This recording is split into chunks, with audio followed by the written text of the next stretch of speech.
Hey, ça va mon petit poulet? Ravi de te retrouver pour une nouvelle vidéo. Aujourd'hui, on va parler d'une marque que tu connais pas. Je te la fais découvrir en avant-première. Seiko.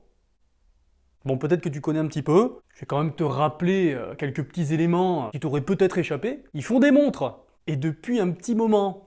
Tout a commencé en 1881, lorsqu'un jeune entrepreneur japonais décide d'ouvrir sa première boutique au centre de Tokyo. Kentaro Hattori. Oui, ça se prononce comme ça, oui. Donc il est spécialisé dans la vente et la réparation de montres et d'horloges. Et tu vois, 11 ans plus tard, donc en 1892, il décide d'ouvrir sa première usine de montres, Seikosha, qui veut dire en fait en japonais l'usine à chat. Non, c'est pas ça. Non, Seiko, ça veut dire exquis. Ça veut dire aussi minute, et ça veut dire aussi succès. Là, ça a plusieurs significations, mais tu vois, il a bien trouvé le mot, du coup, le mec. Et chat, ça veut dire maison. Donc la maison du succès, la maison de, voilà, de tout ça, quoi. C'est poétique, j'adore. Donc c'est là que le gars fabriqua ses premières horloges, et puis maintenant, on peut dire que c'est carrément une référence mondiale, une des plus hautes institutions horlogères au monde. Seiko.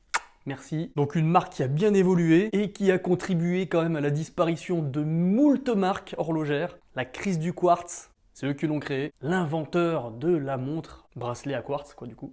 Mais là aujourd'hui, on va pas parler de ça, on va parler d'une montre d'aventurier, l'alpiniste, appelée communément l'explorer japonaise. Ouais, rien que ça. Et oui, cette montre a su conquérir le cœur des passionnés, des amoureux de l'horlogerie. Une montre robuste, jolie, abordable, des dimensions qui ravit la plupart des poignets en général. C'est simple, malgré son design aujourd'hui un petit peu particulier, si tu devais avoir qu'une seule montre, elle ferait partie de mon top 10 à te conseiller. Bon là c'est une réédition parce que la première montre date de 1961. La première véritable montre de sport de Seiko. Donc l'idée c'était de proposer une montre destinée aux sportifs, une belle montre fiable pour équiper notamment les alpinistes japonais. Parce que bien que le Japon soit une grosse île, enfin une archipel même, je te dirais, c'est pas un atoll, c'est pas tout plat. La majorité du Japon est composée de montagnes, c'est énorme. J'y suis allé déjà une fois dans mes rêves, et il y avait plein de montagnes. Donc là, tiens-toi, après on va parler de la dernière réédition qui est sortie en 2020. Un superbe garde-temps conçu pour les hauts perchés et qui a su traverser les générations. C'est parti! Ambiance!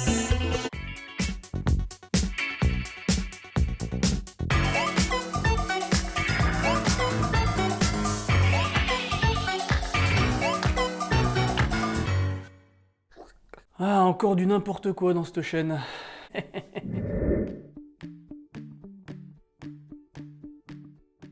Bon, pour cette montre, la précédente édition est sortie en 2006. Et face au succès, en 2020, ils ont décidé d'en ressortir une en plus cher. Les coquins. Bon, elle est équipée d'un nouveau moteur, ils ont mis un X sur le cadran. Voilà, ça vaut le coup de payer plus. Donc ils l'ont décliné en 4 montres, du coup, avec 4 cadrans différents. Moi j'ai le cadran vert, soleillé, super joli. Forcément elles reprennent les codes esthétiques de l'ancienne mouture. Et qu'est-ce qui va justifier le prix? Déjà ils ont décidé d'améliorer certains points, de proposer des finitions assez inédites. Donc il y a un cadran crème, un cadran champagne, un cadran vert et un cadran noir laqué. Alors il y a 3 nouveautés assez majeures quand même. Donc la précédente génération embarquait le calibre 6R15, donc c'est un calibre à remontage automatique. Et là cette fois-ci on parle du 6R35. Voilà, on a changé les chiffres et puis voilà, c'est mieux. Il y a eu des améliorations, mais la principale amélioration, c'est sa réserve de marche qui passe à 70 heures. Ah, là c'est confortable. Et là tu as le guichet date, là tu as le guichet dateur qui est équipé d'un cyclope. Voilà, pour un effet loupe, pour bien voir la date. Voilà, c'est pas utile. Merci Seiko, c'est moche. Voilà, moi je trouve que c'est moche. Ça sert à rien. Surtout si là, tu l'as pas bien en face de toi, ça déforme un peu la date, c'est dégueu. Enfin moi c'est pas mon délire, j'adore la complication date, pour moi le dateur c'est indispensable. Cependant, là c'est abusé quoi. Donc voilà, bon ils ont rajouté ce truc là. Voilà, on retrouve aussi le logo Prospex à 6 heures. Je sais pas si c'est utile, mais bon ils l'ont rajouté, pour bien dire que c'est dans la gamme Prospex. La gamme un peu sport de Seiko. Puis a priori, je sais pas comment c'était avant, mais je ne sais pas si on pouvait voir le mouvement, le fond de boîte, a priori il n'était pas transparent. Je sais pas, dites-moi en commentaire si avant il était transparent. En tout cas aujourd'hui il l'est. On va voir ça de plus près. Alors côté boîtier, on retrouve les principales caractéristiques de la Sarp 017. C'était l'alpiniste de 2006, celle d'avant.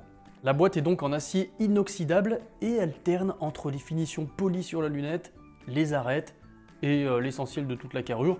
Et puis il y a des finitions brossées sur le haut des cornes, c'est très joli. Et cette nouvelle édition reste fidèle aux mensurations de la précédente avec un boîtier de 39,5 mm de largeur. Voilà, on est en dessous des 40, ça va ravir la plupart des poignets. On retrouve également les deux couronnes distinctives sur ce modèle. Et oui, c'est la particularité un petit peu de l'alpiniste. La première est vissée et elle est située à 3 heures. Elle permet de régler l'heure et la date. Ça, c'est très classique. Mais la seconde, située à 4 heures, permet de régler la lunette bidirectionnelle interne. Ah, c'est sympatoche. Le fond de la boîte, autrefois plein, a priori, cette fois-ci est ouvert pour laisser entrevoir le mouvement de la montre. En dépit de ce changement, l'étanchéité est la même, c'est-à-dire 20 ATM, et ça c'est trop cool. Si on est équipé du bracelet adéquat, elle est vraiment adaptée à la baignade. Voire carrément à la plongée sous-marine. Ah oui, faut pas hésiter, 20 ATM et couronne visée.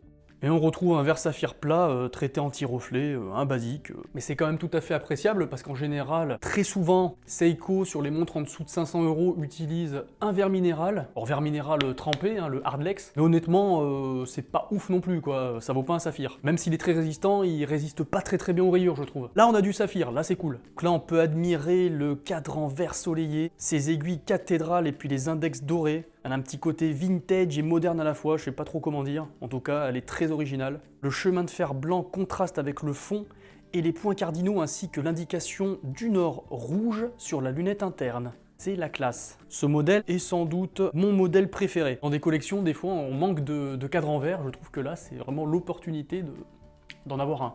Le modèle qu'on m'a prêté, hein, merci mon petit abonné, merci Valou. On lui a livré cette montre avec un bracelet en cuir. Vous pouvez l'avoir aussi en bracelet acier.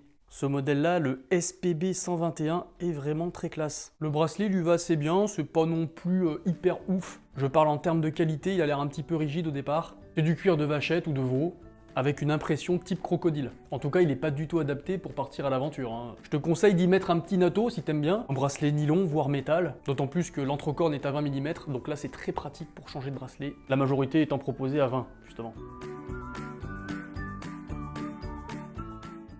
Ah oui, quelques petites choses qui vont différer par rapport à l'ancienne version, la Sarp 017. On a une épaisseur un petit peu plus accrue, on est à 12,9 mm quand même, soit presque 1 mm de plus qu'avant. Le boîtier a un diamètre aussi un peu plus large, on est à 39,5 mm contre 38.